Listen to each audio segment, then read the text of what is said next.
பரதம் என்னும் சதிர் 19ஆம் நூற்றாண்டின் முற்பகுதியிலும் 20ஆம் நூற்றாண்டின் பிற்பகுதியிலும் தேவதாசி முறை ஒழிப்பு சட்டம் உருவாக்கப்பட்டு நடன மாந்தர்களின் வாழ்க்கை முறையில் பல மாற்றங்கள் ஏற்பட்டு பல நாட்டிய பெண்மணிகளின் தங்களுடைய வாழ்வாதாரத்தை இழந்தார்கள். கலை வாழ்க்கையை பொருளாதாரத்திற்காகவே மட்டும் செய்யாமல் உண்மையான இறை பக்தியுடன் வாழ்ந்து கொண்டிருந்த அவர்களது வாழ்க்கை முறை என்னவாயிற்று என்பதனை விளக்கும் பரதம் என்னும் சதிர்.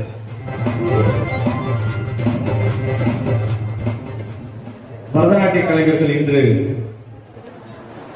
பல்வேறு நடன பள்ளிகள் மூலமாக பல குழந்தைகள் நாட்டியம் கத்துக்கிட்டு இருக்காங்க. ஆனா ஒரு காலத்துல ஒரு சாரார் மாத்திரமே, ஒரு குடும்பத்தினர் அல்லது ஒரு குழுவினர் மாத்திரமே அந்த நடன கலையை செய்துட்டு இருந்தாங்க. அவங்களுக்கு ஏற்பட்ட ஒரு சிச்சுவேஷன்ல சூழ்நிலையில அந்த கலையை தொடர முடியாத போன நிலைமையில் அவர்களது வாழ்க்கை எப்படி எல்லாம் தத்தளித்து போனது என்பதனை ஒரு சிறு நாடகமாக இப்ப நம்ம பார்க்க இருக்கோம். அவங்களுடைய மனநிலைமைய எப்படி அவங்க அடுத்த கட்டத்தை மீறி வந்தார்கள் என்பதை நம்ம பார்க்க இருக்கோம். நிச்சயமாக இப்பொழுது நடனம் கத்துக்கிற அனைவருக்கும் இது ஒரு சிறந்த ஒரு அறிவாக, ஒரு நல்ல ஒரு தகவலாக இருக்கும். ஒரு நாட்டிய கலைஞர் அல்லது நாட்டிய ஆசிரியர் முறையில இதுலயே ஒரு சிறிய பகுதியாக சேர்க்கணும்னு ஆசைப்பட்டேன். அதுக்காக அதுல இருந்து ஒரு விஷயத்தை எடுத்து இந்த மாதிரி ஒரு கதையை நான் உண்டு பண்ணியிருக்கேன். இது இயற்கையா அப்போ நடந்த வரலாற்று சம்பவம் தான். அதை இப்போது ஒரு நிகழ்ச்சியை நம்ம இதை பார்க்க இருக்கிறோம். இதுல நடன கலைஞர்களாக இருக்கக்கூடிய என்னுடைய மயூரா, ஹம்சா, அபர்ணா அவங்க நடன கலைஞர்கள். அவங்க இதுல நடனம் ஆடி தங்களுடைய சூழ்நிலைகளை நடன மாந்தர்களாக வெளிப்படுத்த இருக்கிறார்கள். இப்பொழுது பரதம் என்னும் சதிர்.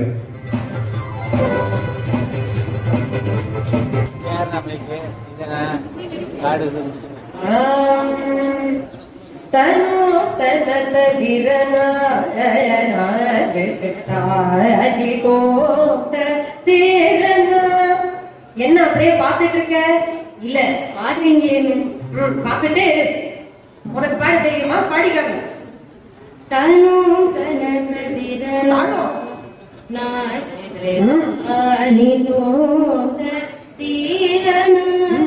நல்லா பாடுற. ஆமா, தேவி எங்க காணோம்? எல்லாம் எடுத்து வச்சாச்சா? நான் எடுத்து வச்சுட்டேன். கூப்பிடாத தேவிய.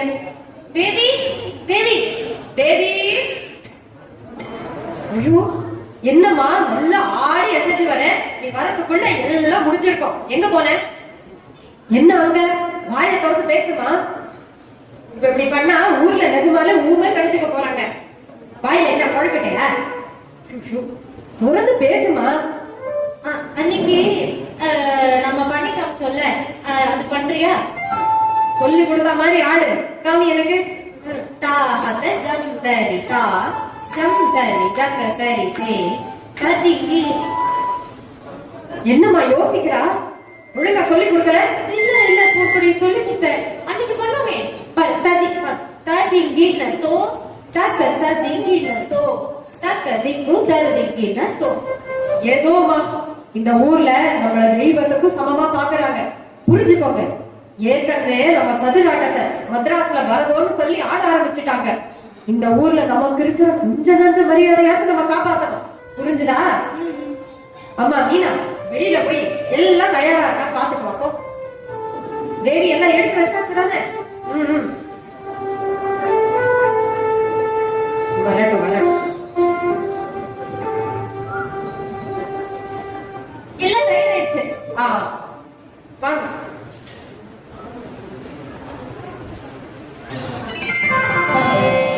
இன்னைக்கு ஆட்டம் நல்லா போச்சுல. Beautiful performance. என்ன ஏதோ ரொம்ப தெளிவா வளர்ற? இல்ல, அந்த தெரு ஓரத்துல இருக்கிற வெள்ளக்காரர் வர நம்ம ஆட்டத்தை பார்த்து என்கிட்ட பியூட்டிஃபுல் பெர்ஃபார்மன்ஸ் சொல்லிட்டு போனாரு. அப்படின்னா நல்லா ஆடுறேன்னு அர்த்தம். உன் ஆட்டத்துக்கு பியூட்டிஃபுல்லா இல்ல உனக்கா? என்னமா இதெல்லாம்? எனக்கு அதெல்லாம் எல்லாம் பொறுப்படி. அவரு என்னமோ சொல்லிட்டு போனாரு. எனக்கு என்னைக்கு இந்த தாலியை கட்டி இந்த அம்மனுக்கு இங்க ஆட விட்டு போனாங்களோ அன்னையில இருந்து இந்த நாள் வரைக்கும் இந்த அம்மனுக்காக தான் இங்க இருக்கேன், இந்த நாட்டியத்துக்காக தான் இங்க இருக்கேன். நான் உன்னை என்னன்னு கேட்டேன். அதுக்கு எதுக்கு இவ்வளவு கதை? புரிஞ்சுக்கோங்கம்மா, நம்மள இந்த ஊர்ல தெய்வத்துக்கும் சமமா பாக்குறாங்க. அப்புறம் அந்த வெள்ளக்காரனுங்க இந்த ஊருக்கு எப்பயோ சுதந்திரத்தை கொடுத்துட்டு வந்த வழியை திருப்பி ஓட்டிட்டாங்க நினைச்சுக்க வேண்டியதுதான். புரிஞ்சுதா? தேவி அதை எடுத்து வைமா. அதெல்லாம் எப்ப பார்த்தாலும் தேவி தேவிய நீ எடுத்து வை. தேவி நீ வா. இந்த தேவி வந்ததுல இருந்து இன்னைக்கு இந்த இடத்துல மரியாதையே போயிடுச்சு. தேவி அங்க போமா, தேவி ஒண்ணு பண்ணாதமா, தேவி நல்லா சாப்பிடுமா, தேவி நல்லா தூங்குமா, எல்லா வேலையும் நானே பண்ண வேண்டியதா இருக்கு. தேவிக்கு மட்டும் அப்படி என்ன தனியா?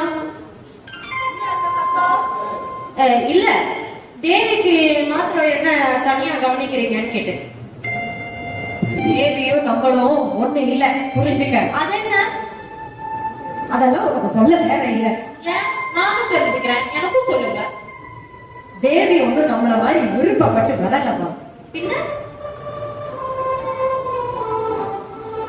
அவ அப்பாவுக்கு உடம்பு சரியில்லைன்னு எவனோ ஒருத்தன் கோயிலுக்கு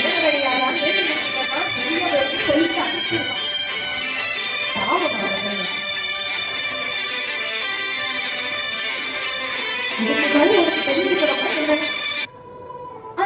அவங்க அப்பா உடம்பு சரியில்லைன்னு போய் பார்த்துட்டு வரலாம்ல. அதுக்கு அவர் உயிரோட இருக்கணும் தானே.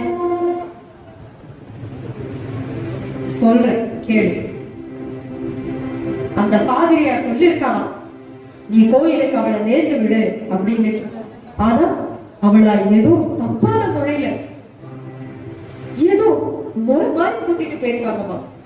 அது என் காதுல நான் செய்தியா கேட்ட உடனே அவளை எப்படியோ காப்பாத்தி கூட்டிட்டு வந்துட்டேன். அதுக்கப்புறம் அவன் அப்பாவும் தவறி போயிட்டாரு.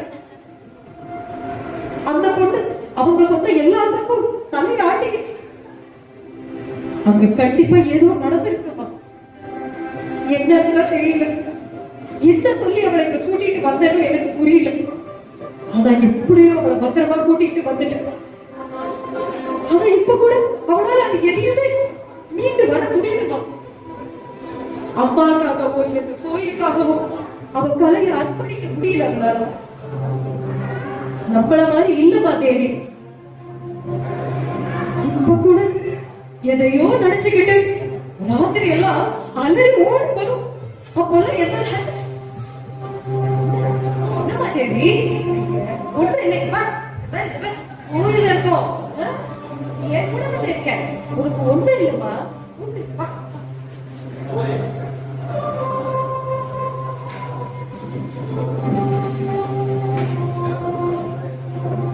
இப்படிதான் எதையோ நினைச்சுக்கிட்டு நாள் பூரா அழுதுகிட்டு இருக்கும். இதெல்லாம் நான் எதுக்குமா உனக்கு சொல்லணும்னு தான் சொல்லல. தெரிஞ்சுக்கிட்டேன். போய் படுப்போம். காலையில நமக்கு நிறைய வேலை இருக்கு.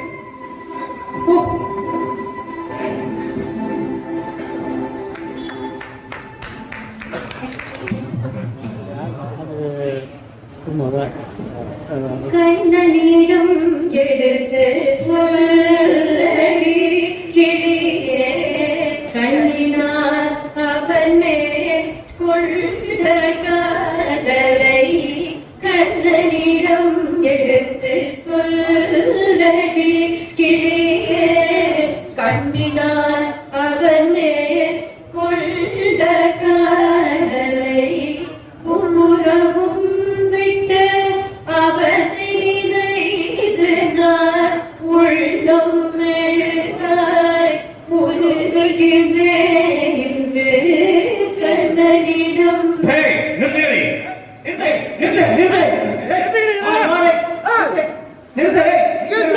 சொல்லிருக்காங்கல்ல, இப்ப என்ன கோயில நிகழ்ச்சி நடத்துறீங்க? யார் நீங்க? என்ன வேணும் உங்களுக்குலாம்? இந்த ஏரியாக்கெல்லாம் கோயில் அதிகாரி உங்களெல்லாம் இன்னைக்கு யாரு கூட சொல்லிட்டாங்க. மദ്രാஸ் ஹைகோர்ட்லயே உத்தரவு போட்டாங்க.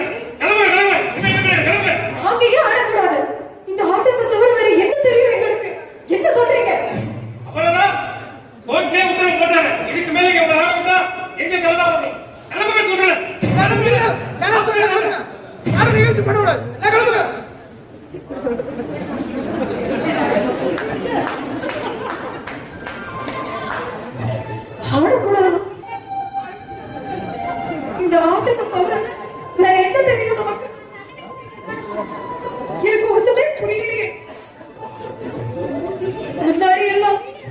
தேவரடியார் கண்டு எவ்வளவு பெருமையா சொல்லிக்கிட்டு இருந்தாங்க. அப்புறம் அதையே சுருக்கி கூப்பிட ஆரம்பிச்சாங்க. இப்போ இப்படி அசிங்கமா பேசிட்டு போற அந்த ஆளு பக்கத்து ஊர்ல கூட நம்ம எல்லாம் ஏதோ தப்பான ஆட்கள்னு பேர் ஏற்படுதான். நம்ம எல்லாம் அப்படி என்ன தப்பு பண்ணோம்?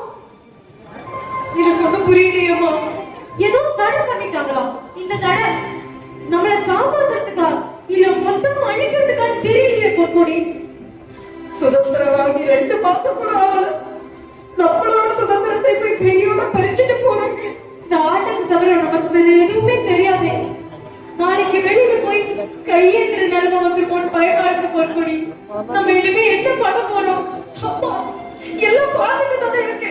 உனக்காக தானே இங்க ருத்ரகணிக்கையா வாழ்ந்துகிட்டு இருக்கோம். உன்னால எதுவுமே சொல்ல முடியாதா? யாரும் என்ன சொன்னா என்ன? நம்ம யாரும் நமக்கு தெரியும். நம்ம எங்கேயும் போக வேண்டாம். எங்கம்மா போவோம்?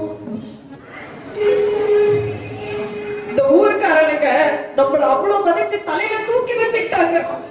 இப்ப கீழே போட்டு மெதிக்கிறாங்க. ஆனாலும் யாராச்சும் ஒருத்தர் இருக்க மாட்டாங்க நம்ம ஆட்டத்தை பார்க்க. ஆனா பொற்கொடி ஏதா யாருமே இல்லையே. யாரு பார்க்க போறாங்க? நம்ம ஆடி யாருக்கும் பிரயோஜனம் தெரியலையா? இந்த ஊர்க்காரங்களோட விசேஷத்துக்கு எத்தனை முறையா நம்ம சிறப்பா பண்ணி காமிச்சிருக்கோம். நம்மளை இப்படி கைவிடுவாங்கன்னு தெரியாம போச்சு. போவோம், எங்கேயாச்சும் போவோம்.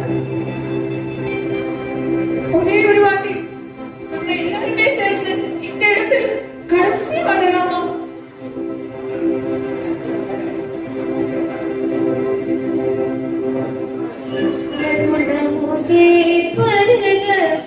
அம்மா என்று அலறுவதை கேட்பதால் ஒரு புகழில்